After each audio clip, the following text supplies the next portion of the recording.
Hi hello എല്ലാവർക്കും free പീരീഡിലേക്ക് സ്വാഗതം.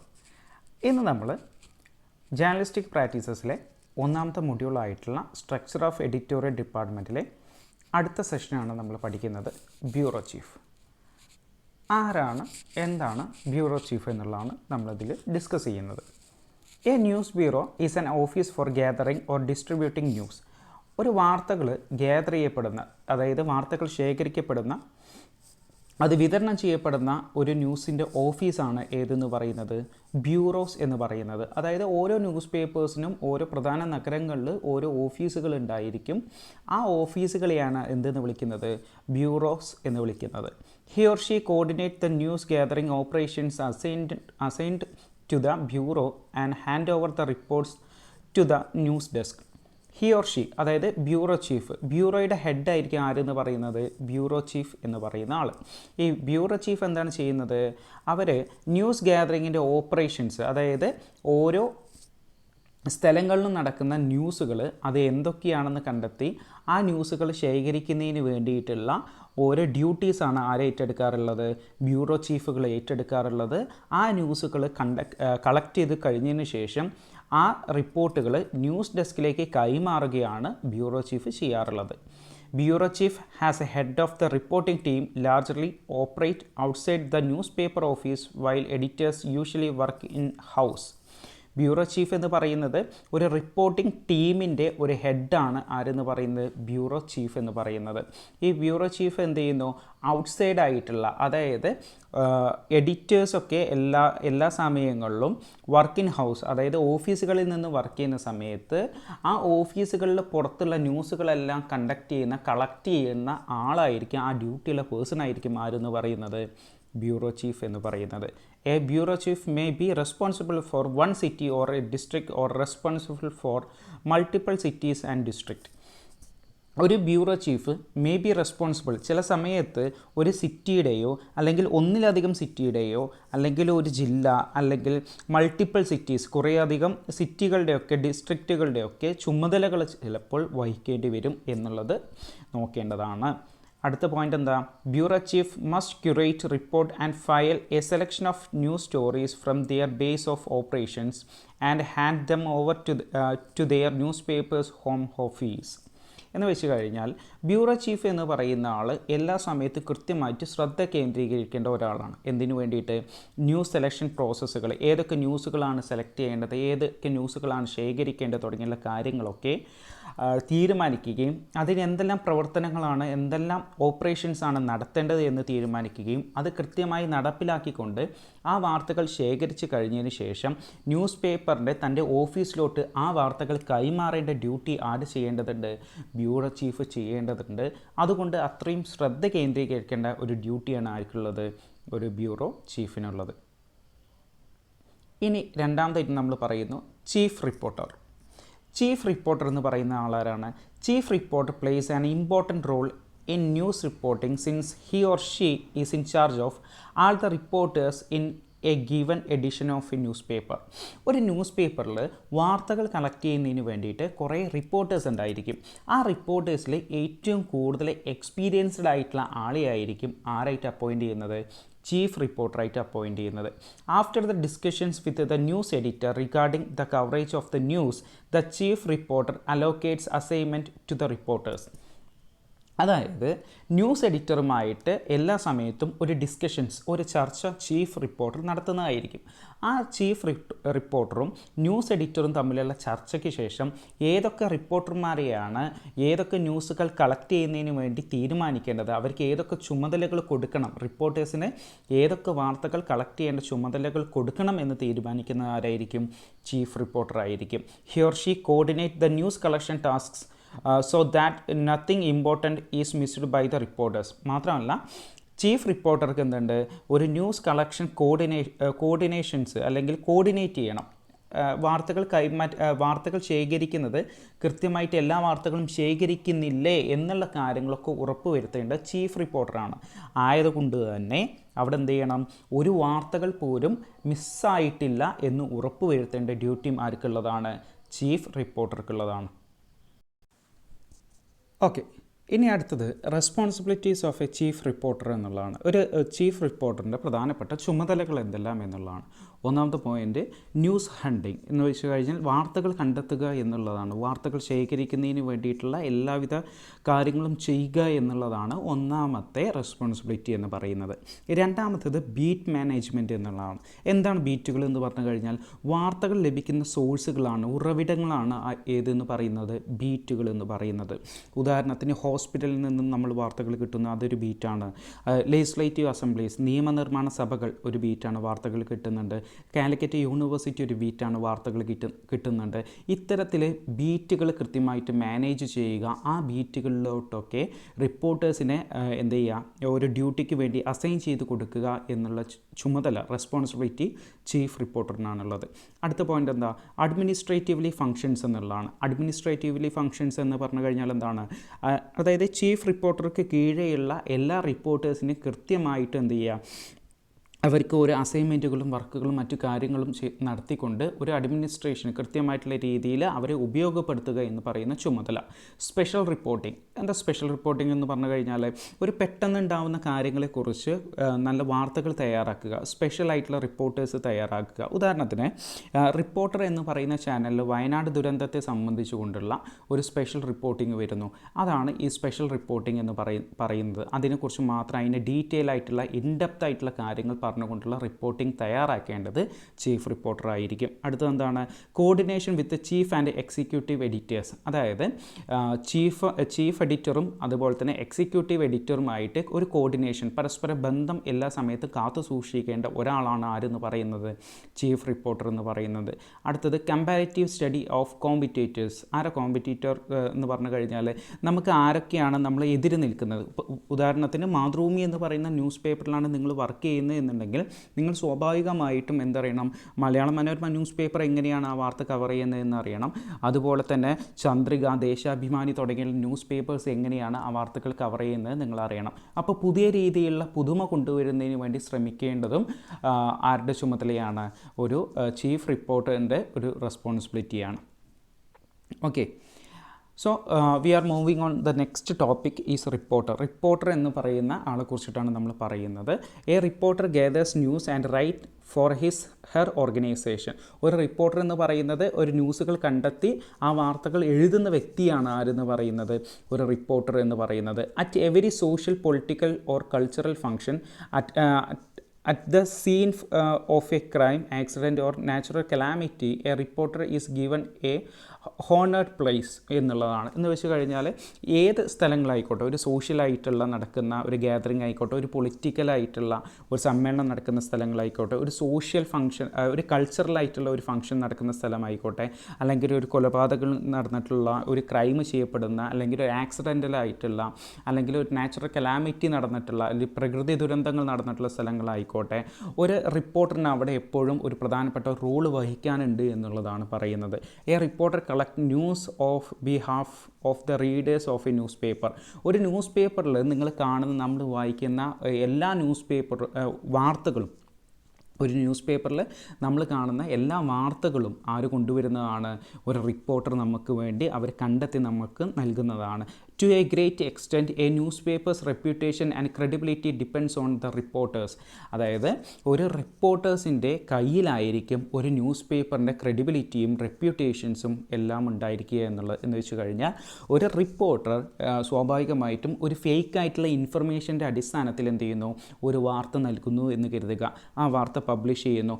പിന്നീട് ആ വാർത്ത ഫേക്കാണെന്ന് മനസ്സിലായി കഴിഞ്ഞാൽ ആ പത്രത്തിൻ്റെ അല്ലെങ്കിൽ ആ ന്യൂസ് ചാനലിൻ്റെ റെപ്യൂട്ടേഷന് തന്നെ എന്ത് ചെയ്യും, അത് ബാധിക്കും. അപ്പോൾ ഒരു റിപ്പോർട്ടറിൻ്റെ കയ്യിലാണ് എന്തെന്ന് പറയുന്നത്, ഒരു ന്യൂസ് ചാനലിൻ്റെ, ന്യൂസ് പേപ്പറിൻ്റെ റെപ്യൂട്ടേഷൻസും ക്രെഡിബിലിറ്റിയും എല്ലാം നിലനിൽക്കുന്നത്. ഇനി an experienced reporter on being given an assignment task. ഒരു എക്സ്പീരിയൻസ്ഡ് ആയിട്ടുള്ള ഒരു റിപ്പോർട്ടർ ഒരു ടാസ്ക് ചെയ്യുകയാണ് എന്നുണ്ടെങ്കിൽ അവരെന്തൊക്കെയായിരിക്കും ഒരു സ്ഥലത്ത് നിന്നും ഒരു ന്യൂസ് കളക്ട് ചെയ്യുക എന്നുള്ളതാണ് പറയുന്നത്. ഒന്നാമത്തത് അവർ ചെയ്യുന്നത് വാട്ട് ഹാപ്പൻഡ്, എന്താണ് സംഭവിച്ചത് എന്ന് അവർ മനസ്സിലാക്കും. ഒരു റിപ്പോർട്ടർ ഇപ്പോൾ ഉദാഹരണത്തിന് ഒരു ക്രൈം നടന്നു, ഒരു കൊലപാതകം നടന്നു എന്ന് കരുതുക. ആ സ്ഥലത്തോട്ടാണ് എന്ത് ചെയ്യുന്നത്, ഒരു റിപ്പോർട്ടറായിട്ടുള്ള നിങ്ങൾ പറഞ്ഞയക്കുന്നത്. അപ്പോൾ നിങ്ങൾ എന്ത് ചെയ്യണം, ആദ്യമായിട്ട് വാട്ട് ഹാസ് ഹാപ്പൻഡ്, എന്താണ് അവിടെ ശരിക്കും സംഭവിച്ചിട്ടുള്ളത്, ഒരു കംപ്ലീറ്റ് സ്റ്റോറി നിങ്ങൾക്ക് എന്ത് ചെയ്യണം, മനസ്സിലാക്കിയെടുക്കണം. രണ്ടാമത്തെ വൈ, എന്തുകൊണ്ട് സംഭവിച്ചു എന്നുള്ളത്, എങ്ങനെ സംഭവിച്ചു, വൈ ഓർ ഹൗ, എന്തുകൊണ്ട്, എങ്ങനെ, എന്ത് കാരണം കൊണ്ടാണ് ഇത് സംഭവിച്ചത് എന്നുള്ള ഒരു എക്സ്പ്ലനേഷൻസ് നിങ്ങൾ മനസ്സിലാക്കിയെടുക്കണം. വാട്ട് ഡസ് ഇറ്റ് മീൻ, എന്താണ് ഇതുകൊണ്ട് അർത്ഥമാക്കുന്നത് എന്നുള്ളത് മനസ്സിലാക്കണം. അതായത് നിങ്ങൾ ഒന്നുകൂടി ആഴത്തിൽ എന്ത് ചെയ്യണം, ആ കാര്യത്തെക്കുറിച്ച് മനസ്സിലാക്കണം. വാട്ട് നെക്സ്റ്റ്, എന്തായിരിക്കും അടുത്തത്. ഇപ്പോൾ ഒരു കൊലപാതകം നടന്നു, അയാൾ പിടിക്കുമോ, എന്തെല്ലാം തെളിവുകളാണ് ലഭിച്ചിട്ടുള്ളത്, അതിൻ്റെ അടിസ്ഥാനത്തിൽ പോലീസുകാർ എന്തൊക്കെയാണ് അടുത്ത നടപടികളിലേക്ക് പോകുന്നത് എന്നുള്ള കാര്യങ്ങൾ നിങ്ങൾ മനസ്സിലാക്കി വെക്കണം. അതാണ് വാട്ട് നെക്സ്റ്റ്. അടുത്തത് what is the beneath of surface എന്ന് വെച്ച് കഴിഞ്ഞാൽ അതിൻ്റെ അടിത്തട്ട് പരിശോധിക്കണം എന്നുള്ളതാണ്. ഇങ്ങനെ ഒരു ക്രൈം നടക്കാനുള്ള കാരണം എന്താണ് എന്നുള്ള കാര്യം കൂടി പരിശോധിക്കണം. അത് കഴിഞ്ഞതിന് ശേഷം ഇനി എന്തായിരിക്കും സംഭവിക്കാൻ പോകുന്നത് എന്നുള്ള കാര്യവും മനസ്സിലാക്കി വെക്കണം. ഇങ്ങനെ കൃത്യമായിട്ട് മനസ്സിലാക്കി വെച്ച് കഴിഞ്ഞാൽ ഒരു റിപ്പോർട്ടർക്ക് ഒരു നല്ല വാർത്ത എഴുതുന്നതിന് വേണ്ടി സാധിക്കും. അടുത്ത ക്വാളിറ്റീസ് ഓഫ് എ റിപ്പോർട്ടർ. ഒരു റിപ്പോർട്ടറിന് എന്തെല്ലാം ക്വാളിറ്റികൾ വേണം എന്നുള്ളതാണ്. ഒന്നാമത്തെ ന്യൂസ് സെൻസ്, വാർത്തകൾ തിരിച്ചറിയാനുള്ള കഴിവുകളെയാണ് എന്തെന്ന് പറയുന്നത്, ന്യൂസ് സെൻസ് എന്ന് പറയുന്നത്. രണ്ടാമത്തെ ആക്യുറസി എന്നുള്ളതാണ്. ആക്യുറസി എന്ന് പറഞ്ഞു കഴിഞ്ഞാൽ കൃത്യമായിരിക്കണം എന്നുള്ളതാണ്. എന്ന് വെച്ച് കഴിഞ്ഞാൽ കൃത്യമായിട്ടുള്ള ശരിയായിട്ടുള്ള കാര്യങ്ങൾ മാത്രമായിരിക്കണം എന്ത് ചെയ്യേണ്ടത്, വാർത്തകളിലൂടെ നൽകേണ്ടത് എന്നുള്ളതാണ്. മൂന്നാമത്തെ ക്ലാരിറ്റി എന്നുള്ളതാണ്. ക്ലാരിറ്റി എന്ന് പറഞ്ഞു കഴിഞ്ഞാൽ എന്താണ്, കൃത്യമായിട്ട് ആളുകൾക്ക് മനസ്സിലാവണം, ഒരു ഡൗട്ട് പോലും ഇല്ലാതെ ഇന്നത് കൊണ്ടാണ് ഈ കാര്യം സംഭവിച്ചത് എന്നുള്ളത് കൃത്യമായിട്ട് റീഡേഴ്സിന് മനസ്സിലാക്കാൻ സാധിക്കണം എന്നുള്ളതാണ്. അടുത്ത പോയിൻ്റ് എന്താണ്, ഒബ്ജക്റ്റിവിറ്റി. ഒബ്ജക്റ്റീവായിരിക്കണം, അതായത് വസ്തുതകൾക്ക് അടിസ്ഥാനമായിട്ട് മാത്രമായിരിക്കണം എന്ത് ചെയ്യേണ്ടത്, വാർത്തകൾ എഴുതേണ്ടത്. അടുത്തത് അലേർട്ട്നെസ് എന്നുള്ളതാണ്. അലേർട്ടായിരിക്കണം, എല്ലാ സമയത്തും ഒരു വാർത്തകൾ നടക്കാൻ സാധ്യതയുള്ള സ്ഥലമാണ് എന്നുണ്ടെങ്കിൽ ആ സ്ഥലത്ത് അലേർട്ടായിക്കൊണ്ടിരിക്കണം ഒരു റിപ്പോർട്ടർ. അടുത്ത സ്പീഡ് എന്നുള്ളതാണ്. സ്പീഡ്, വേഗത വേണം. കാരണം ഇപ്പോൾ ഒരു റോഡ് ആക്സിഡൻറ്റ് നടന്നു എന്ന് കരുതുക. ആ റോഡ് ആക്സിഡൻറ്റ് നടക്കുന്നത് 12 മണിക്കാണെന്ന് കരുതുക. ആ 12 മണിക്ക് നടക്കുന്ന വാർത്ത 1 മണിക്കാണ് നിങ്ങളുടെ ചാനലിൽ വരുന്നത് എന്നുണ്ടെങ്കിൽ അതിന് തൊട്ട് മുമ്പ് തന്നെ ബാക്കിയുള്ള ചാനലുകൾ എന്ത് ചെയ്തിട്ടുണ്ടായിരിക്കും, ആ വാർത്തകൾ പബ്ലിഷ് ചെയ്തിട്ടുണ്ടായിരിക്കും. അതുകൊണ്ട് അതിൻ്റെ വാല്യൂ കുറയും. അപ്പോൾ അതിന് സ്പീഡ് നിങ്ങൾക്ക് നല്ല വേഗത്തിലായിരിക്കണം. അടുത്തത് ബിൽഡിംഗ് കോണ്ടാക്ട്സ് എന്നുള്ളതാണ്. ബിൽഡിംഗ് കോണ്ടാക്ട്സ് എന്ന് പറഞ്ഞു കഴിഞ്ഞാൽ എന്താ, രാഷ്ട്രീയക്കാരുണ്ടായിരിക്കും, സ്പോർട്സിൻ്റെ ആളുകളുണ്ടായിരിക്കും, MLA മാർ, MP മാർ തുടങ്ങിയുള്ള പല ആളുകളുണ്ടായിരിക്കും. ഇവരോടൊക്കെ നല്ല നല്ല ബന്ധത്തിലായിരിക്കണം നമ്മൾ എന്ന് പറയുന്നത്. റിപ്പോർട്ടേഴ്സ് എപ്പോഴും നല്ല ബന്ധത്തിലായിരിക്കണം. അടുത്ത ക്യൂരിയോസിറ്റി എന്നുള്ളതാണ്. ക്യൂരിയോസിറ്റി എന്ന് പറഞ്ഞു കഴിഞ്ഞാൽ എന്താ, ഒരു ആകാംക്ഷ നമുക്ക് എല്ലാ സമയത്തും വേണം. ഒരു വാർത്തകളുടെ അടിസ്ഥാനപരമായിട്ടുള്ള കാര്യങ്ങൾ കണ്ടെത്തുന്നതിന് വേണ്ടിയിട്ട്, വസ്തുതകൾ കണ്ടെത്തുന്നതിന് വേണ്ടിയിട്ട് എപ്പോഴും നമ്മൾ എന്ത് ചെയ്യണം, ഒരു ക്യൂരിയോസിറ്റി ആയിരിക്കണം. അടുത്ത പോയിൻ്റ് എന്താ, സ്കെപ്റ്റിസിസം എന്നുള്ളതാണ്. എന്താണ് സ്കെപ്റ്റിസിസം എന്ന് പറഞ്ഞു കഴിഞ്ഞാൽ ഒരു സംശയം എന്നുള്ളതാണ്. നമുക്ക് എല്ലാ സമയത്തും ഒരു ഡൗട്ട് വേണം. എന്താണ്, ഇത് പറയുന്നത് ശരിയാണോ, ഇത് സത്യസന്ധമായിട്ടുള്ള കാര്യങ്ങൾ തന്നെയാണോ, വസ്തുതകൾ എന്താണ് എന്ന് കണ്ടെത്തുന്നതിന് വേണ്ടിയിട്ടുള്ള, ശരികൾ കണ്ടെത്തുന്നതിന് വേണ്ടിയിട്ടുള്ള ഒരു സംശയം നമുക്ക് എപ്പോഴും വേണം. അടുത്തത് എന്താണ്, പങ്ക്ച്വാലിറ്റി എന്നുള്ളതാണ്. കൃത്യനിഷ്ഠത പാലിക്കണം. ഒരു സമയത്ത് ഒരു 10 മണിക്ക് ഒരു മീറ്റിംഗ് നടക്കുന്നു എന്ന് കരുതുക. അത് റിപ്പോർട്ട് ചെയ്യേണ്ട സമയം എന്ന് പറയുന്നത് 10 മണിക്ക് തന്നെയായിരിക്കണം. അതുകൊണ്ട് നിങ്ങൾ 9:50 തന്നെ നിങ്ങൾ എന്ത് ചെയ്യണം, ആ സ്ഥലത്ത് എത്തിയിരിക്കണം, പങ്ക്ച്വലായിരിക്കണം. അടുത്ത പോയിൻ്റാണ് ഇൻറ്റഗ്രിറ്റി എന്ന് പറയുന്നത്. എന്താണ് ഇൻറ്റഗ്രിറ്റി എന്ന് പറഞ്ഞു കഴിഞ്ഞാൽ സമഗ്രത എന്നുള്ളതാണ്. സമഗ്രമായിരിക്കണം, കൃത്യമായിട്ട് ഡീറ്റെയിൽഡ് ആയിട്ട് പറഞ്ഞിരിക്കണം എന്നുള്ളതാണ്. അടുത്ത പോയിൻ്റ് എന്താണ്, ഫിയർലെസ്നെസ് ആൻഡ് ഫ്രാങ്ക്നെസ് എന്നുള്ളതാണ്. പേടിയില്ലാതെ തുറന്നു പറയാനുള്ള ഒരു ചങ്കൂറ്റ, ഒരു ധൈര്യം എപ്പോഴും ആര് കാണിക്കണം, ഒരു റിപ്പോർട്ടർ കാണിക്കണം എന്നുള്ളതാണ്. അപ്പോൾ ഇത്രയും പോയിൻ്റുകളാണ് ഒരു ക്വാളിറ്റീസ്, ഒരു റിപ്പോർട്ടേഴ്സിൻ്റെ ക്വാളിറ്റീസ് എന്ന് പറയുന്നത്. ഇനി അടുത്ത പോയിൻ്റ്, അടുത്ത ടോപ്പിക് എന്ന് പറയുന്നത് സ്ട്രിങ്ങർ എന്നുള്ളതാണ്. സ്ട്രിങ്ങർ എന്ന് പറഞ്ഞു കഴിഞ്ഞാൽ Stringer is A part time of freelance journalist എന്നുള്ളതാണ്. ഒരു പാർട്ട് ടൈം ആയിട്ടുള്ള അല്ലെങ്കിൽ ഒരു ഫ്രീലാൻസ് ആയിട്ടുള്ള ഒരു ജേർണലിസ്റ്റിനെയാണ് വിളിക്കുന്നത്, എന്തെന്ന് വിളിക്കുന്നത്, സ്ട്രിങ്ങർ എന്ന് പറയുന്നത്. മേ ബി അയാൾ ഒരു ഫ്രീലാൻസ് ജേർണലിസ്റ്റ് ആയിരിക്കാം, വീഡിയോഗ്രാഫർ ആയിരിക്കാം, ഫോട്ടോഗ്രാഫർ ആയിരിക്കാം. എങ്ങനെയാണ് ഒരു സ്ട്രിങ്ങറുടെ ഡ്യൂട്ടി എന്ന് പറഞ്ഞു കഴിഞ്ഞാൽ, typically assigned by a news organisation to cover areas that are considered less news worthy or peripheral to news organisations coverage area. അതായത് ഒരു ന്യൂസ് പേപ്പർ ഒരു പ്രത്യേക സ്ഥലം, ആ സ്ഥലത്ത് നടക്കുന്ന ന്യൂസുകൾ മാത്രം ശേഖരിക്കുന്നതിന് വേണ്ടിയിട്ട് എന്ത് ചെയ്യുന്നു, ഒരാളെ അപ്പോയിൻറ്റ് ചെയ്യുന്നു. അയാളെയാണ് എന്തെന്ന് പറയുന്നത്, സ്ട്രിങ്ങർ എന്ന് പറയുന്നത്. എന്നാൽ ഇതിൽ ചെറിയൊരു വ്യത്യാസമുണ്ട്. ഇയാൾ ആരായിട്ടാണ് അപ്പോയിൻറ്റ് ചെയ്യുന്നത്, പാർട്ട് ടൈം ആയിട്ടാണ്. അതായത് എല്ലാ സമയത്തും വർക്ക് ചെയ്യേണ്ട, ന്യൂസ് എപ്പോഴൊക്കെയാണ് സംഭവിക്കുന്നത്, വാർത്തകൾക്ക് വേണ്ടിയിട്ട് കാര്യങ്ങൾ എന്തൊക്കെയാണ് സംഭവിക്കുന്നത്, അത് മാത്രം കളക്ട് ചെയ്യേണ്ട ഒരു ഡ്യൂട്ടി മാത്രമേ സ്ട്രിങ്ങർക്ക് ഉണ്ടായിരിക്കുള്ളൂ. മേ ബി അതൊരു ഫ്രീലാൻസ് ജേർണലിസ്റ്റ് ആയിരിക്കാം, ഒരു വീഡിയോഗ്രാഫർ ആയിരിക്കാം, അല്ലെങ്കിൽ ഫോട്ടോഗ്രാഫർ ആയിരിക്കാം. എങ്ങനെയായിരിക്കും ഇവർക്ക് സാലറികൾ കിട്ടുക? Stringer do not receive regular salary. അവർക്ക് റെഗുലർ ആയിട്ടുള്ള സാലറി കിട്ടില്ല. പക്ഷേ എങ്ങനെയായിരിക്കും സാലറി കിട്ടുക? But they are paid for each piece of published or broadcast work. അവർ ചെയ്യുന്ന വാർത്തകൾ എപ്പോഴൊക്കെയാണോ പ്രിൻ്റ് ചെയ്ത് വരുന്നത്, അച്ചടിച്ച് വരുന്നത്, ബ്രോഡ്കാസ്റ്റ് ചെയ്യുന്നത്, സംപ്രേഷണം ചെയ്യുന്നത്, അതിൻ്റെ അടിസ്ഥാനത്തിൽ മാത്രമേ ഇവർക്ക് എന്ത് കിട്ടുള്ളൂ, സാലറി കിട്ടുള്ളൂ. ഇങ്ങനെയുള്ള ആളുകളെയാണ്, പാർട്ട് ടൈം ആയിട്ട് വർക്ക് ചെയ്യുന്ന ആളുകളെയാണ് ഒരു സ്ഥാപനത്തിന് വേണ്ടിയിട്ട് കേട്ടോ. ആ പോയിൻ്റ് എന്തായാലും ഓർത്ത് വയ്ക്കുക. ഒരു ന്യൂസ് ചാനലിന് വേണ്ടിയിട്ടോ അല്ലെങ്കിൽ ന്യൂസ് പേപ്പറിന് വേണ്ടിയിട്ട് പാർട്ട് ടൈം ആയിട്ട് വർക്ക് ചെയ്യുന്ന ആളുകളെയാണ് ആരെന്ന് വിളിക്കുന്നത്, സ്ട്രിങ്ങർ എന്ന് വിളിക്കുന്നത്. എന്നാൽ ഫ്രീലാൻസ് എന്ന് പറയുന്ന ആൾ ഇതിൽ നിന്നും വിപരീതമാണ്. എങ്ങനെയായിരിക്കും? Freelance are journalist who have no fixed employer but rather work for one or many media organisation. എന്ന് വെച്ച് കഴിഞ്ഞാൽ ഫ്രീലാൻസ് എന്ന് പറയുന്ന ആൾ ഒരു ചാനലിന് വേണ്ടി മാത്രമല്ല, പല ചാനലുകൾക്ക് വേണ്ടിയും വർക്ക് ചെയ്യുന്ന, ഒരു ചാനലിലും എംപ്ലോയി അല്ലാത്ത ആളാണ് ആരെന്ന് പറയുന്നത്, ഫ്രീലാൻസ് എന്ന് പറയുന്നത്. ഇപ്പോൾ ഉദാഹരണത്തിന് നിങ്ങളൊരു ഫ്രീലാൻസർ ആണ് എന്നുണ്ടെങ്കിൽ നിങ്ങൾ മാതൃഭൂമിക്ക് വേണ്ടിയും മനോരമയ്ക്ക് വേണ്ടിയും ദേശാഭിമാനിക്ക് വേണ്ടിയും ചന്ദ്രികയ്ക്ക് വേണ്ടിയിട്ടൊക്കെ നിങ്ങൾ വർക്ക് ചെയ്യുന്നു. നിങ്ങൾ ഞാൻ ഇപ്പോൾ നേരത്തെ പറഞ്ഞിട്ടുള്ള ഒരു പത്രങ്ങളിലും നിങ്ങളല്ല മെമ്പറല്ല, അല്ലെങ്കിൽ അതിൻ്റെ ഒഫീഷ്യലായിട്ടുള്ള ഒരു റിപ്പോർട്ടറല്ല. പകരം നിങ്ങൾ എന്ത് ചെയ്യുന്നു, ഇവർക്ക് വേണ്ടിയിട്ടൊക്കെ നിങ്ങൾ വർക്ക് ചെയ്യുന്നു. They enjoy freedom and flexibility to work with whom they want and when they want. എന്ന് വെച്ച് കഴിഞ്ഞാൽ എപ്പോഴാണോ നിങ്ങൾക്ക് അവരെ ആവശ്യമുള്ളത്, അല്ലെങ്കിൽ അവർക്ക് നിങ്ങളെ ആവശ്യമുള്ളത്, ആ സമയത്തൊക്കെ ആയിരിക്കും നിങ്ങൾ എന്ത് ചെയ്യുക, വർക്ക് ചെയ്യുക. അതായത് തീർത്തും നിങ്ങൾക്കൊരു ഫ്രീഡം എൻജോയ് ചെയ്യാൻ ഈ ഫ്രീലാൻസിലൂടെ സാധിക്കും എന്നുള്ളതാണ്. Freelance journalism is one of the most heistic forms of freelance writing. എന്ന് വെച്ച് കഴിഞ്ഞാൽ ഫ്രീലാൻസ് ജേർണലിസം എന്ന് പറഞ്ഞു കഴിഞ്ഞാൽ അത്രയും ഇൻഡിവിജ്വലായിട്ട് ഫ്രീഡം അനുഭവിക്കുന്ന, അല്ലെങ്കിൽ ഫ്രീഡം കിട്ടുന്ന ഒരു ജോലിയാണ്, അല്ലെങ്കിൽ ഒരു ഫോമാണെന്നാണ് പറയുന്നത്. A freelancer should spend much time hunting down stories, travelling from place to place and writing under short deadlines. എന്ന് വെച്ച് കഴിഞ്ഞാൽ ഒരു ഫ്രീലാൻസർ സ്വാഭാവികമായിട്ടും കുറഞ്ഞ ഡെഡ് ലൈൻ്റെ ഉള്ളിൽ, കുറഞ്ഞ സമയത്തിൻ്റെ ഉള്ളിൽ എന്ത് ചെയ്യും, ന്യൂസുകൾ കണ്ടെത്തേണ്ടി വരും. ഒരു സ്ഥലത്തിൽ നിന്നും മറ്റ് സ്ഥലങ്ങളിലോട്ട് ട്രാവൽ ചെയ്യേണ്ടി വരും. മാത്രമല്ല ഷോർട്ട് ഡെഡ് ലൈൻ്റെ ഉള്ളിൽ അവർക്ക് എന്ത് ചെയ്യേണ്ടി വരും, വാർത്തകൾ നൽകേണ്ടി വരും. അപ്പോൾ അത്രയ്ക്കും ഷോർട്ട് ടൈമിൽ ചിലപ്പോൾ മേ ബി വർക്ക് ചെയ്യേണ്ട ആവശ്യങ്ങൾ വരും. ഒരു ഫ്രീലാൻസർ വർക്ക് ചെയ്യേണ്ട ആവശ്യങ്ങൾ വരും. Freelance journalism could be of 2 types. 2 രീതിയിലാണ് ഫ്രീലാൻസ് ജേർണലിസത്തെ എന്ത് ചെയ്യുന്നത്, തരംതിരിക്കുന്നത്.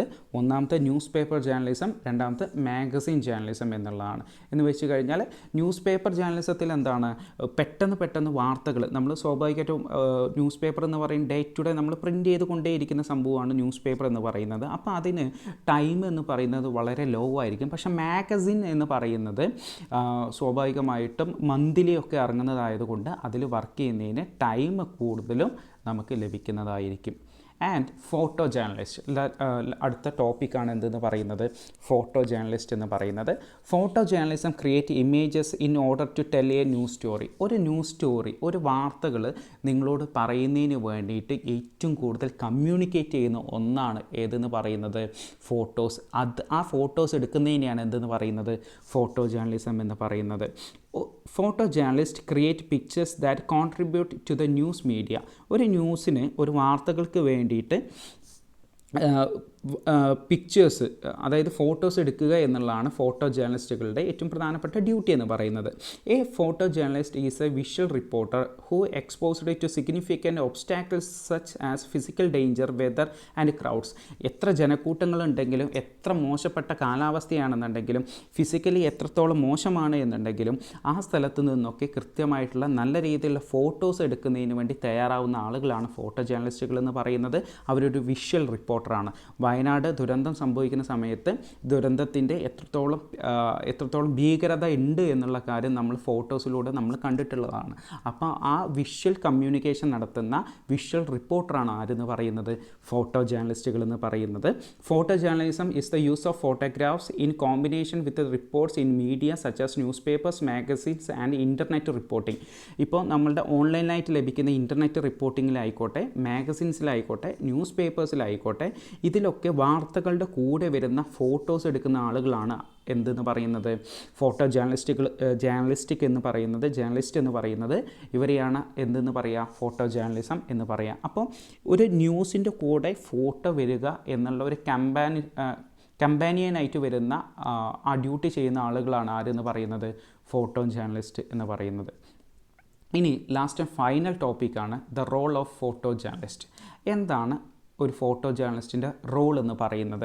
Events wait for no one including the photo journalist എന്ന് വെച്ച് കഴിഞ്ഞാൽ വാർത്തകൾ ഫോട്ടോ ജേർണലിസ്റ്റിന് വേണ്ടിയിട്ട് വെയിറ്റ് ചെയ്യൂല. ഓരോ മിനിറ്റിലും ഓരോ സെക്കൻഡിലായിരിക്കും ചിലപ്പോൾ ഏറ്റവും നല്ല മീനിങ് ഉള്ള ഓരോ ഫോട്ടോസ് സിറ്റുവേഷൻസ് എന്ത് ചെയ്യുക പോവുക. അതുകൊണ്ട് എപ്പോഴും എല്ലാ സമയത്തും എന്ത് ചെയ്യണം, ഫോട്ടോ ജേർണലിസ്റ്റ് അല്ലെങ്കിൽ ഒരു ഫോട്ടോഗ്രാഫർ എന്ത് ചെയ്യണം, വെയിറ്റ് ചെയ്യണം. A photo journalist must be prepared to act fast and have his camera always at hand എന്ന് വെച്ച് കഴിഞ്ഞാൽ എല്ലാ സമയത്തും ഒരു ഫോട്ടോ ജേർണലിസ്റ്റിൻ്റെ കയ്യിൽ ക്യാമറ പ്രിപ്പയർ ചെയ്യണം. കാരണം എന്തുകൊണ്ടാണ്, ഏറ്റവും മൈന്യൂട്ടായിട്ടുള്ള സെക്കൻഡിൽ വരെ ചിലപ്പോൾ ഒരു ഇൻസിഡൻറ്റ്, ഒരു ഇവൻറ്റ് സംഭവിച്ചേക്കാം. അതുകൊണ്ട് എല്ലാ സമയത്തും ക്യാമറ റെഡി ആയിരിക്കണം. The interesting pictures are most often a result of the alertness of the photo journalist who is the right place at the right time എന്ന് വെച്ച് കഴിഞ്ഞാൽ നിങ്ങളിപ്പോൾ കാണുന്ന എല്ലാ തരത്തിലുള്ള നല്ല രസത്തിലുള്ള നല്ല മീനിങ് തരുന്ന പിക്ചേഴ്സ് എന്ന് പറയുന്നത് കൃത്യമായിട്ടുള്ള സമയത്തിൽ കൃത്യമായിട്ടുള്ള പ്ലേസിൽ സ്ഥലത്ത് ഒരു കൃത്യതയോട് കൂടിയുള്ള അലേർട്ട് ആയതുകൊണ്ടാണ് ഒരു ഫോട്ടോഗ്രാഫർക്ക് ആ പിക്ചേഴ്സ് എന്ത് ചെയ്യുന്നത്, എടുക്കാൻ സാധിച്ചിട്ടുള്ളത്. അതുകൊണ്ട് എന്ത് ചെയ്യണം, ഫോട്ടോഗ്രാഫർ എപ്പോഴും അലേർട്ടായിരിക്കണം. ഈ photo journalist are casual about their job. ഒരു ഫോട്ടോ ജേർണലിസ്റ്റ് എപ്പോഴും ഭയങ്കര കാഷ്വലായിട്ട് ഒരു എഫേർട്ട് എടുക്കാതെയാണ് അവരുടെ ജോലി ചെയ്യുന്നത് എന്നുണ്ടെങ്കിൽ they are likely to miss many important chances. എന്ത് ചെയ്യും, പല ഇമ്പോർട്ടൻ്റ് ആയിട്ടുള്ള ചാൻസുകളും മിസ്സ് ചെയ്യാനുള്ള ചാൻസുകൾ കൂടുതലാണ്. അതുകൊണ്ട് ഒരു ഫോട്ടോ ജേർണലിസ്റ്റ് എല്ലാ സമയത്തും എന്ത് ചെയ്യണം, അലേർട്ടായിക്കൊണ്ടേയിരിക്കണം. റൈറ്റ് ടൈമിൽ റൈറ്റ് സിറ്റുവേഷനിൽ ക്ലിക്ക് ചെയ്യാൻ എപ്പോഴും റെഡി ആയിക്കൊണ്ടേയിരിക്കണം. And the last final topic, ethics of photo journalism. ഒരു ഫോട്ടോ ജേർണലിസത്തിൻ്റെ എത്തിക്സ് എന്താണ് എന്നുള്ളതാണ്. എന്ന് വെച്ച് കഴിഞ്ഞാൽ ട്രൂത്ത് ആയിരിക്കുക. Truthfulness is a core journalistic ethic. എന്താണ്, ഒരു സത്യസന്ധമാവുക എന്നുള്ളതാണ് ഒരു ഫോട്ടോ ജേർണലിസത്തിൻ്റെ ഏറ്റവും ബേസിക് ആയിട്ടുള്ള എത്തിക്സ് എന്ന് പറയുന്നത്. A photo journalist must always strive to take pictures that tell the truth. സത്യങ്ങൾ പറയുന്നതിന് വേണ്ടി മാത്രമായിരിക്കണം ഒരു ഫോട്ടോ ജേർണലിസ്റ്റ് എന്ത് ചെയ്യേണ്ടത്, ഫോട്ടോസ് എടുക്കേണ്ടത്. This issues of ethics has become more important in the digital age when it is very easy to change the photographs on the computer. നിങ്ങൾക്ക് ഇപ്പോൾ ഒരു കമ്പ്യൂട്ടർ വെച്ചുകൊണ്ട് അതല്ല എന്നുണ്ടെങ്കിൽ ഫോണിൽ തന്നെ ഒരു ഫോട്ടോസ് മോർഫ് ചെയ്യാനോ എഡിറ്റ് ചെയ്യാനോ അല്ലെങ്കിൽ മാറ്റം വരുത്തുന്നതിനോ സാധിക്കുന്നതാണ്. അതുകൊണ്ട് ഇന്നത്തെ കാലത്ത് ഈ ഡിജിറ്റൽ ഏജിൽ ഒരു ഫോട്ടോസ് സത്യസന്ധമായിട്ട് തന്നെ പബ്ലിഷ് ചെയ്യുക എന്ന് പറയുന്നതാണ് ഒരു എത്തിക്സ് എന്ന് പറയുന്നത്. It is said that camera never lies. അത് പറയുന്നത് എന്താണ്, ക്യാമറ ഒരിക്കലും നുണ പറയുകയില്ല. Photographs is violations of basic journalistic ethics എന്ന് വെച്ച് കഴിഞ്ഞാൽ ഫോട്ടോഗ്രാഫ്സുകൾ അതിൽ മാറ്റങ്ങൾ കൊണ്ടുവരിക എന്നുള്ളതാണ് എന്തെന്ന് പറയുന്നത്, violations of basic journalistic ethics എന്ന് പറയുന്നത്. A photo journalist must capture the truth. ഒരു ഫോട്ടോ ജേർണലിസ്റ്റ് എന്ത് ചെയ്യണം, എല്ലാ സമയത്തും സത്യസന്ധമായിട്ടുള്ള സത്യങ്ങൾ മാത്രമായിരിക്കണം എന്ത് ചെയ്യേണ്ടത്, ഫോട്ടോ എടുക്കേണ്ടത്. അപ്പോൾ ഇത്രത്തോളമാണ് ഇന്നത്തെ ക്ലാസ് എന്ന് പറയുന്നത്. മാത്രമല്ല ഈ മൊഡ്യൂൾ അവസാനിച്ചിട്ടുണ്ട്. അപ്പോൾ അടുത്ത മൊഡ്യൂളിൽ കാണാം. ഇതുവരെയുള്ള ക്ലാസ്സുകൾ എല്ലാവർക്കും മനസ്സിലായി എന്ന് ഞാൻ വിശ്വസിക്കുന്നു. അപ്പോൾ അടുത്ത വീഡിയോയിൽ രണ്ടാമത്തെ മൊഡ്യൂളിനെ കുറിച്ച് നമുക്ക് ഡിസ്കസ് ചെയ്യാം. Thank you.